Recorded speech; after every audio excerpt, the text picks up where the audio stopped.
His tires crunched over the gravel driveway as his truck rolled to a stop in front of the lake cabin. The late afternoon sun stretched long golden fingers across the water, glittering like a trail of coins tossed into the deep. He killed the engine, and the silence wrapped around him like a familiar quilt. This place was supposed to be his escape, the one refuge from the endless drama of the city and the suffocating grind of work.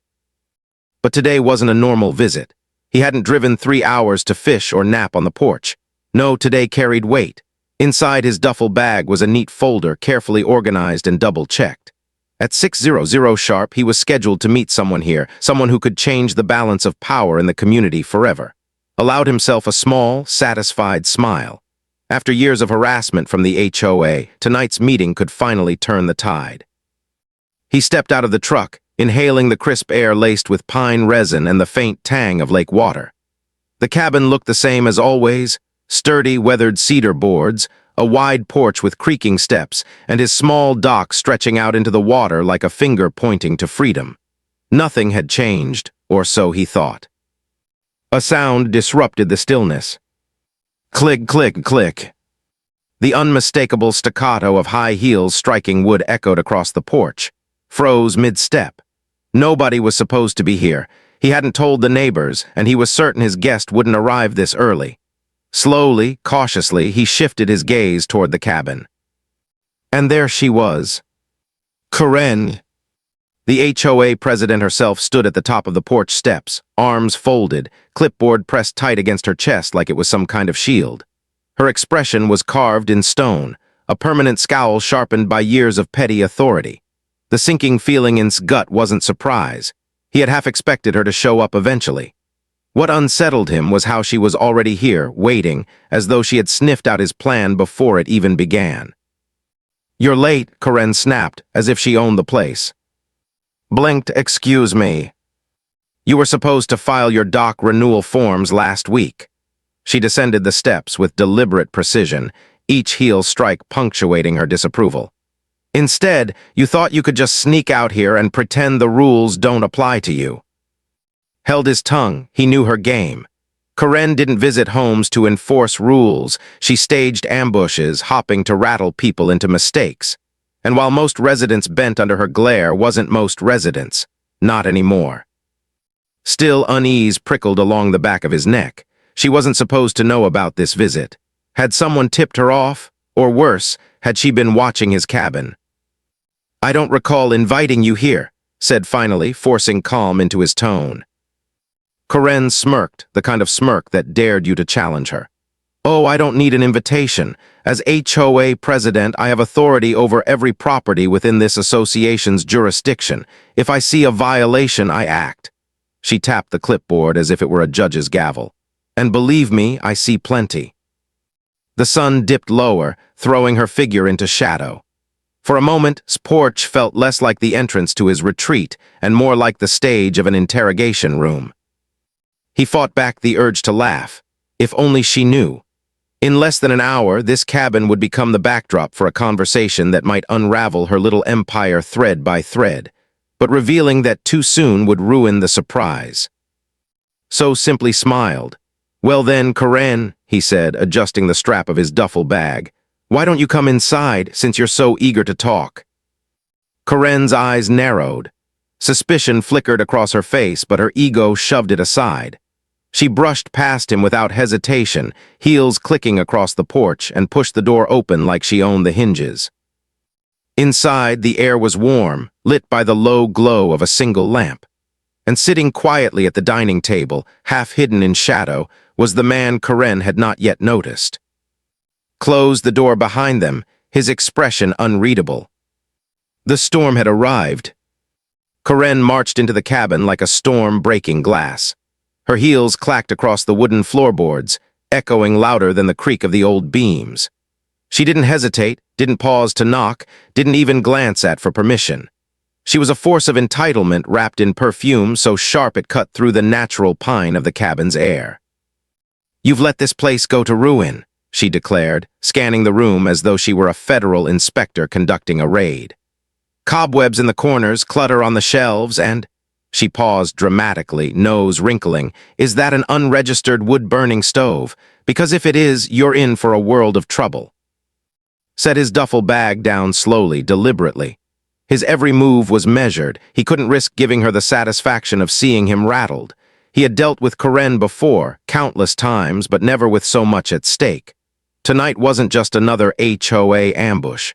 Tonight, every word she spat could become evidence.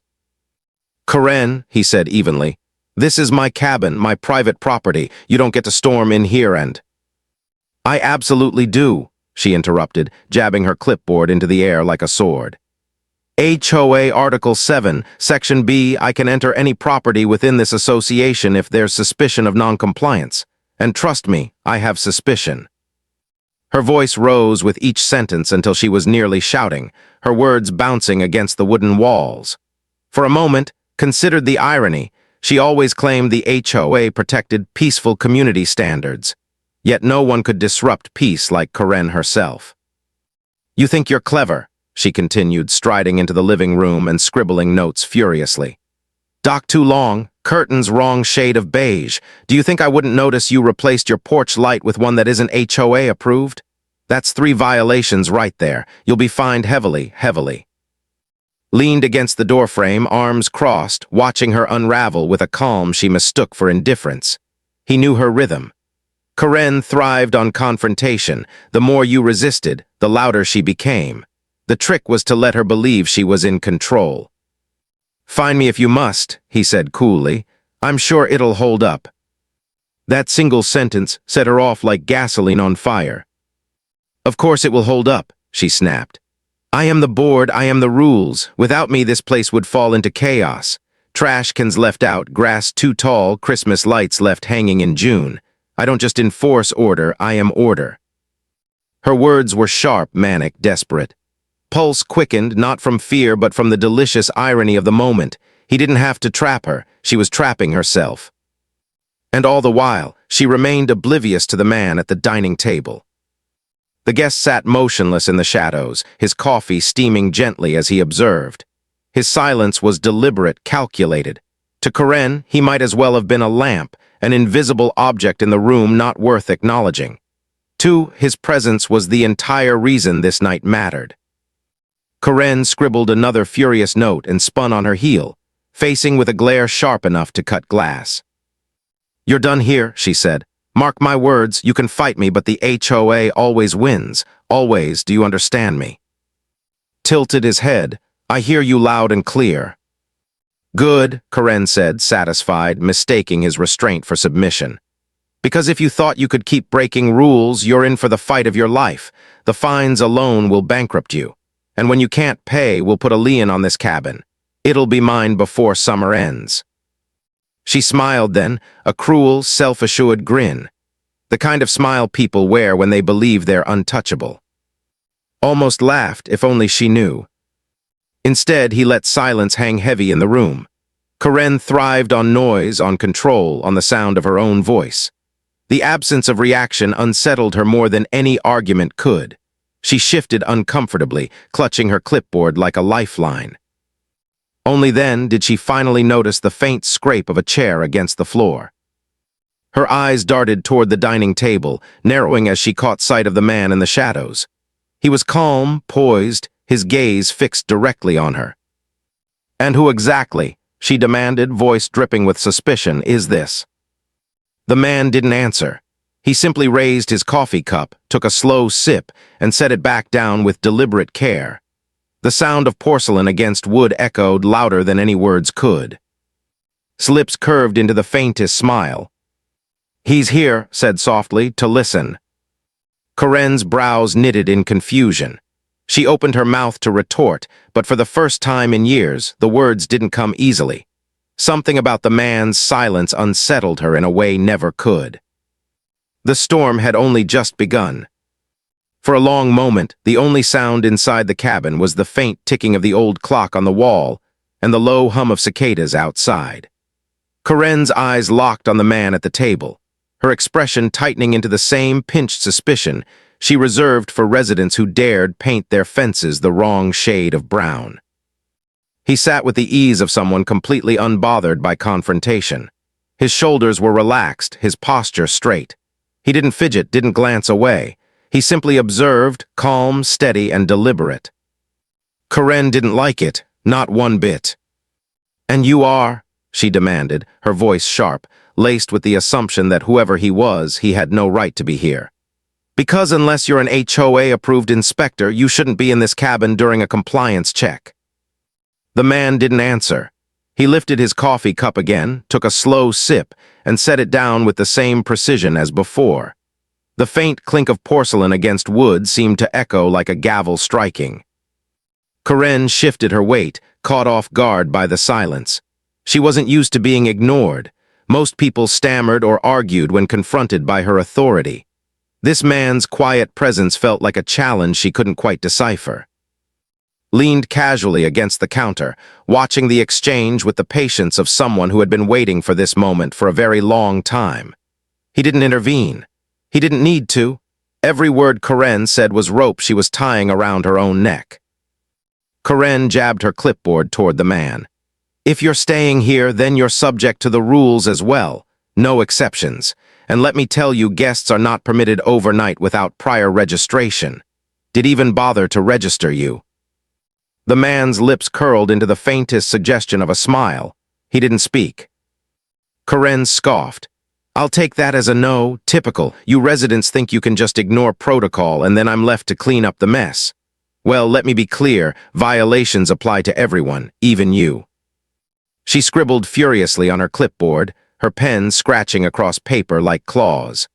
His eyes followed the movements with mild amusement. He knew those frantic notes would mean nothing by the end of tonight. "Karen," he said evenly, "why don't you just calm down and—" "Calm down?" she snapped, spinning on him. Her eyes blazed with the self-righteous fury she reserved for HOA meetings. "You think this is a joke? That you can hide behind your guest and escape responsibility? Not a chance. I don't care who he is. Rules are rules." She turned back to the man.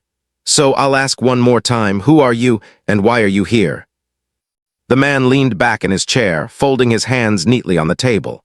For the first time, he spoke, his voice low, steady, and carrying the weight of someone used to being heard. "Go on," he said. "I'd like to hear more about these rules." Karen blinked, momentarily thrown off. His tone wasn't defensive. It wasn't apologetic. It was curious, as if he were inviting her to keep talking. And Karen, never one to pass up an audience, obliged. She launched into a lecture, packing the cabin as she listed regulation after regulation. She quoted bylaws from memory, twisting them to her advantage, inflating her authority with each sentence.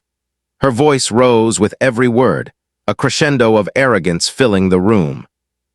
"The HOA is the backbone of this community," she declared, pointing at the man as though she were addressing a courtroom. "Without us, this place would fall apart. People think they own their homes outright, but they not without the HOA's approval. We decide what's acceptable. We decide what happens here, and if anyone refuses to comply, we make them comply." His heart pounded, not with fear but with anticipation. She had no idea she was performing her own downfall in front of the one man who needed to hear it most. The guest nodded slowly, his expression unreadable. "Interesting," he said softly. Karen mistook his calm for agreement, her confidence swelling. "Exactly. You understand. People complain about me, but they don't realize how much power I have. I can revoke privileges, fine people into bankruptcy, even place liens on their property. Ask, he's one infraction away from losing this cabin." Her words hung heavy in the air, poison she had spilled without realizing who she was poisoning. Exchanged a glance with the man who sipped his coffee once more. Neither of them spoke. They didn't need to. The silence said everything. Karen's chest heaved with the satisfaction of victory. She believed she had proven her point, asserted her dominance. But beneath her triumph, a storm of consequences was gathering, silent and unseen. And when it broke, she would never see it coming. Karen's voice grew sharper, bouncing off the cabin walls like broken glass. She was no longer packing, she was prowling. Each step of her heels punctuated her outrage, every gesture with her clipboard like a judge's gavel slamming down. leaned against the wall, arms folded, watching her like a spectator at a play. He didn't need to intervene. Karen was doing all the work for him, unraveling thread by thread. She jabbed the air with her pen. Let me make this simple for you too. When you bought property here, you agreed to abide by the HOA charter. It's not optional. It's not negotiable. You signed away certain rights the moment you stepped foot inside this community. The man at the table remained silent, his gaze steady. That silence, it unnerved her. She wanted him flustered, defensive, small, but his composure only made her louder. So, she pressed on, when I say your dock is an eyesore, it's an eyesore. When I say your porch light violates aesthetic uniformity, it violates aesthetic uniformity. And if I say your guest, she swung her gaze toward the man, is trespassing, then guess what? He's trespassing. The man finally tilted his head just slightly. Is that so? He asked, voice calm, almost curious. Karen seized on it like a predator spotting weakness. Exactly. You're not registered, you're not approved, and you're not welcome. If you don't leave immediately, I'll fine into the ground for harboring unauthorized guests. And if that doesn't get rid of you, she smirked. The HOA has ways of making people leave. His jaw tightened, but he didn't move. Every syllable she spoke was digging her deeper. Karen leaned forward now, lowering her voice to a hiss as though confiding a terrible secret. You think you're safe in here, but you're not. The HOA can take away everything if you cross me. Access to the lake? Gone. Rights to rent this place? Revoked. And if the fines stack up high enough, won't even own this cabin by the time summer over. That's how much power I have. The man's fingers tapped the table once, a measured sound that cut through the tension. He looked at her as though weighing her words, then asked, And you believe that authority is absolute? Karen straightened, mistaking the question for an opening. She puffed up her chest, proud and defiant. Not just absolute, final. The HOA doesn't answer to anyone, not the town council, not the county, not the state. We make our own rules and we enforce them as we see fit. Her words hung in the air like smoke, thick and suffocating. Exhaled slowly, a smile tugging at the corner of his mouth. She had no idea she'd just set the noose around her own neck. The man nodded once, as though confirming something only he understood. He didn't speak again, just lifted his coffee and drank, the steam curling between them like a silent witness. Karen mistook his quiet for intimidation and pressed harder, circling the table like a hawk. You're probably wondering why he hasn't told you about me. It's because he's scared. Everyone is. They all complain in whispers, but none of them have the courage to stand up to me. Because they know if they do, I'll bury them in fines, restrictions, and lawsuits. I've done it before. I'll do it again. Her tone sharpened, cruel now. And here, he's the worst offender of them all, always pushing back, always testing the limits. But tonight, she grinned. Tonight, I caught him red-handed with you. Raised a brow but kept quiet. Let her dig, let her boast.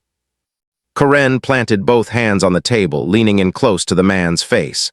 Her perfume cut through the steam of the coffee.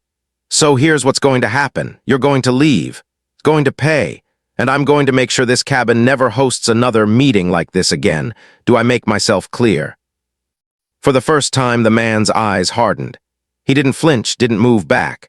But the shift was undeniable. Something cold flickered behind his gaze, something Karen couldn't read but should have feared. He set his cup down with deliberate precision, the porcelain landing with a muted thud. The silence that followed was heavier than her threats, heavier than the storm outside pressing against the windows. Karen smirked, convinced she had won. Knew better. Because in her arrogance, Karen had finally crossed the invisible line, and the man she thought was just another guest was no longer observing. He was preparing to act. The room felt smaller now, the air. Karen still hovered over the table, her fingers gripping the edge of her clipboard as though it were a weapon.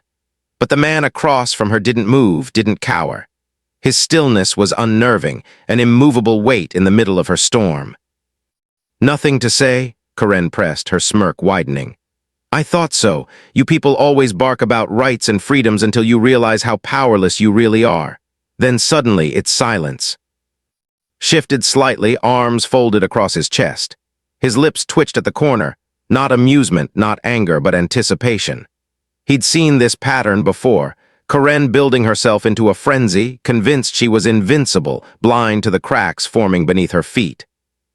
The man finally leaned forward, folding his hands neatly on the table. His voice, when it came, was calm and deliberate, a quiet tide that cut through her noise. "You said something a moment ago," he began, his gaze steady. "That the HOA doesn't answer to anyone, not the town, not the county, not even the state." Karen straightened proudly. "That's right, we are the law here. The board has full discretion and I run the board. People may whine, but in the end they comply. They have no choice." "Interesting." The man's tone remained measured, but there was an edge now, like steel beneath velvet. "So you believe the association's authority supersedes state law?" Karen's eyes narrowed. The phrasing unsettled her, but she masked it with bravado. "Call it what you want. Around here what I say goes. Ask, he knows better than anyone." Didn't answer. He let the silence hang, savoring the way Karen filled it with her arrogance. The man tapped one finger slowly against the wood. "And when residents disagree, what then?" "They pay," Karen said with a shrug. "Or they lose, simple as that. No one beats the HOA." The words spilled from her lips with the same casual cruelty she used at board meetings, but now, in this cabin, under the weight of those calm eyes, they sounded different. They sounded damning. Saw it the faint flicker in her expression, the first crack in the mask. She didn't know why she suddenly felt defensive, but she did. Her voice sharpened, desperate to cover the slip. "I've been doing this for years. I've shut down parties, seized boats, even foreclosed on a property once. No one questions my decisions, not the board, not the courts, not anyone. That's how strong my authority is." The man's brows lifted slightly, as though filing away every word. "You must be very proud." Karen bristled. Something in his tone, too even, too controlled, set her on edge. She expected pushback, maybe anger, but not this relentless calm. It made her feel like she was being studied. She tried to redirect, thrusting her clipboard forward. "You think I'm exaggerating? Look at these violations. Dock exceeds the approved length by 2 feet. His curtains are the wrong shade. Do you know what that does to property values? And this stove, it's not HOA approved, which means it's a hazard to everyone. These rules exist for a reason." The man glanced at the papers but didn't take them. His eyes flicked back to her, unblinking. "And you enforce them personally?" "Of course," Karen snapped. "No one else has the backbone. People are lazy, weak. They want someone to do the dirty work. I do it. That's why they respect me." Almost laughed. Respect. He thought of the whispered complaints at neighborhood gatherings, the quiet curses when her car drove by, the fear residents felt of retaliation if they spoke up. Respect had nothing to do with it. The man tilted his head slightly, as though testing the edges of her confidence. "And if someone disagrees with your interpretation of these rules?" Karen hesitated just for a breath, then forced the mask back on. "They don't. Not for long. Once they see what happens to dissenters, they fall in line." There it was again, that flash of something in her eyes. A crack, thin but spreading. She could sense she'd said too much, but pride forced her forward. The man leaned back, his face unreadable. "You must believe you're untouchable." Karen lifted her chin. "I don't believe it, I know it." The silence that followed was different this time. Heavy, charged, could feel it humming in his chest, like the moment before lightning splits the sky. The man picked up his coffee, swirling it once before taking another sip. He set it down slowly, the porcelain clicking against wood like the tick of a clock counting down. Karen's smirk faltered, just slightly. For the first time all evening, she didn't feel entirely in control. The cabin seemed to hold its breath. Outside, the last light of evening drained from the sky, bleeding gold into gray. Inside, the fire in the stone hearth crackled faintly, but even its warmth couldn't cut through the chill settling over the room. Karen stood stiff, her grip on the clipboard tightening with each passing second of silence. She hated silence. Silence meant she wasn't winning. She thrived on arguments, shouting matches, the sharp snap of authority breaking over people like a whip. But this man refused to play her game. Her voice sharpened into the void. "I don't know what told you, but you don't scare me. Guests like you, self-important, thinking you're above the rules, you're a dime a dozen. And do you know what happens to them? She leaned forward, lips curling. They get crushed. The man didn't flinch. Instead, he reached calmly for the folder sitting on the table beside his coffee. Folder. He opened it with deliberate care, as though every second were stretched taut on purpose. Corinne's eyes narrowed. What is that? The man glanced at her, his gaze steady, unblinking. Evidence. Her laugh was sharp and brittle. Evidence of what?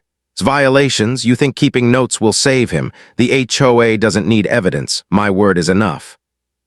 He slid a paper from the folder, held it between two fingers, and placed it on the table. The soft scrape of paper against wood echoed louder than her laughter. Corinne's eyes darted down, scanning the page.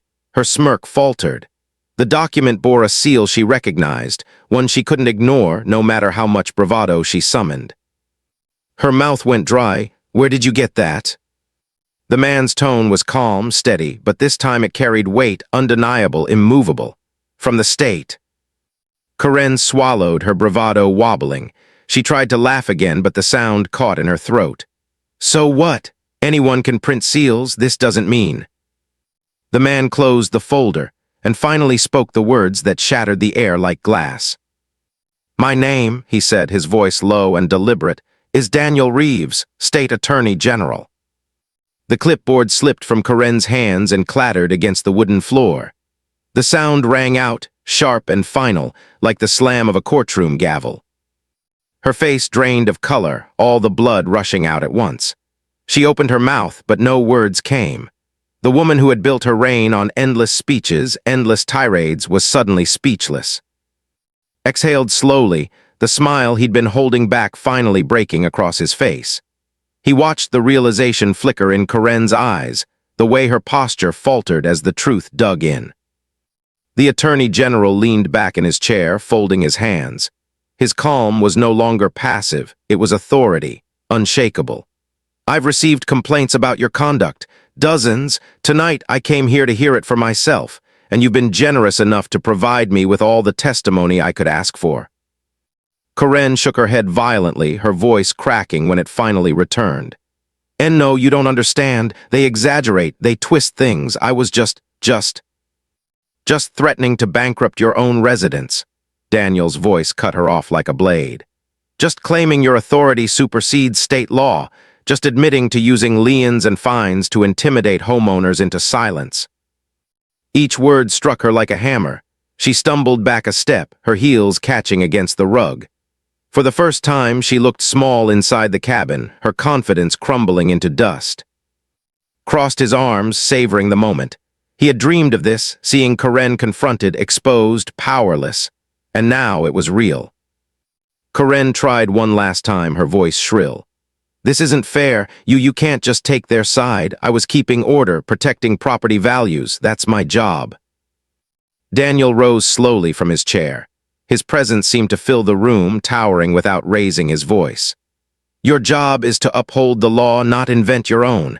And tonight you've proven exactly why we're here. Abuse of power, harassment, illegal entry. Corinne's knees wavered, her face pale. She shook her head again, whispering now. No, you don't understand. I was. You were caught, Daniel said flatly, and now you'll answer for it. The fire popped in the hearth, startling her like a gunshot. Almost her, but only almost. Because for years she had lorded over them, smug and untouchable. But in a single moment her kingdom collapsed. Corinne had stormed into his cabin with the certainty of a queen, but she was leaving as something else entirely. And knew the storm was only just beginning. The clipboard lay face down on the floor, its scattered papers curling at the edges from the cabin's firelight. Corinne stared at it as if willing it back into her hands would restore her power. But the weight pressing down on her chest wasn't the clipboard's absence. It was the man now standing across from her, no longer a shadowy guest, but the Attorney General himself. Her voice broke as she tried to gather words. Why, you can't just walk in here and accuse me. You don't know what it's like to run this place. You don't know what these people are like. Without me, this community would collapse. Daniel Reeves studied her for a long, unbearable pause. His eyes didn't waver, didn't blink. What collapses communities, he said evenly, is unchecked power, abuse of trust, leaders who confuse service with domination. Karen's mouth opened, but nothing came. She looked too desperate for an ally, but he only leaned back against the wall, arms crossed, a faint smirk ghosting across his lips. For once, she was the one on the defensive. Daniel reached down and lifted the clipboard from the floor. He flipped through the pages slowly, his expression unreadable. Violation notices, threats of fines, notes about liens. I've reviewed complaints like these before, but tonight, he tapped the papers against the table. Tonight, you handed me the clearest evidence I could ask for in your own words.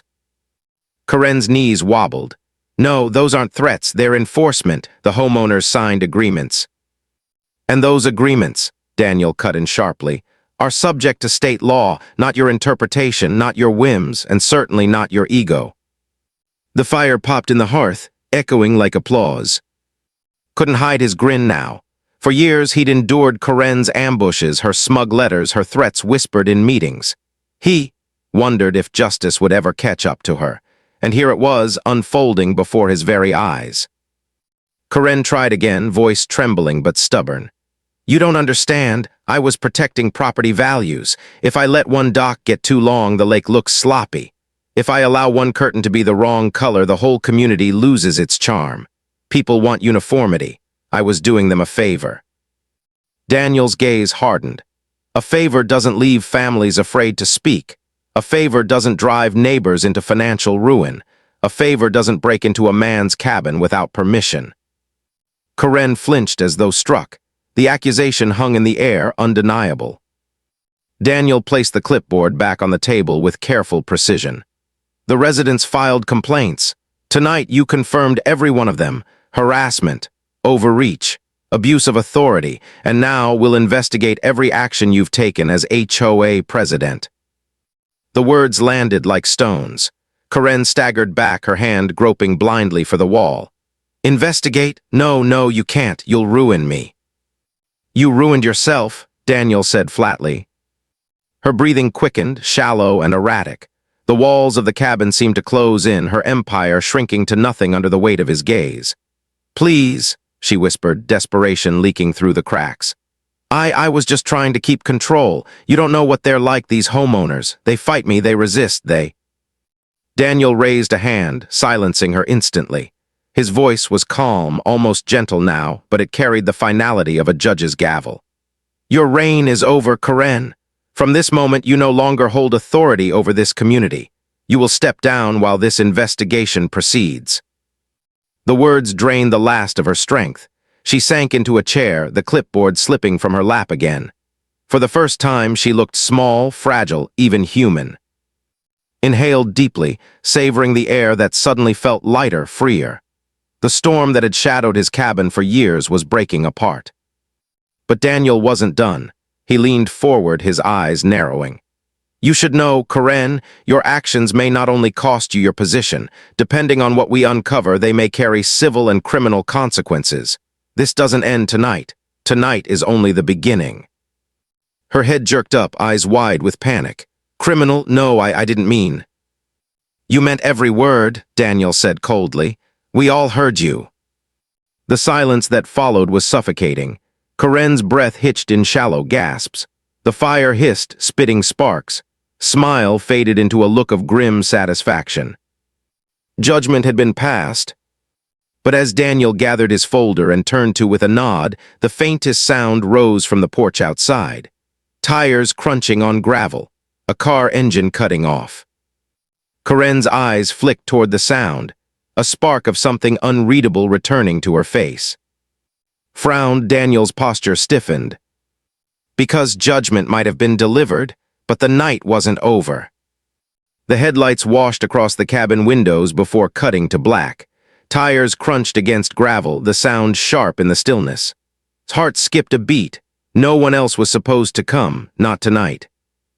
Daniel Reeves, the Attorney General, straightened from the table, his expression suddenly alert. His hand rested on the folder, instinctively protective. Were you expecting someone else? Shook his head, not a soul. Karen, still hunched in the chair, perked up like a predator catching the scent of prey. The color hadn't returned to her cheeks, but in her eyes a faint glimmer sparked back to life. She didn't speak, didn't dare, but saw it, the faint curl of hope on her lips. Whoever had arrived wasn't here for him. The cabin door rattled, 3 sharp knocks. Daniel gestured for to stay put, then moved toward the door, posture tall, every step precise. He pulled it open.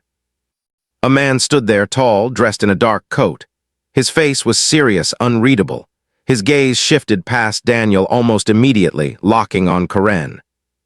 She inhaled sharply. Robert. His brow furrowed. He'd heard the name before, whispered in HOA meetings, but never met the man himself.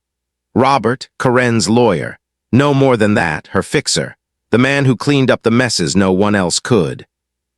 Karen, Robert said, his tone firm but not unkind. You need to come with me. Daniel stepped into the doorway, blocking him. And who exactly are you? Robert reached into his coat, pulling out a slim wallet, flipping it open. Not a law license, not a badge. A card embossed with an emblem didn't recognize at first glance, but Daniel did. His jaw tightened. Federal, Daniel asked. Robert gave a single nod.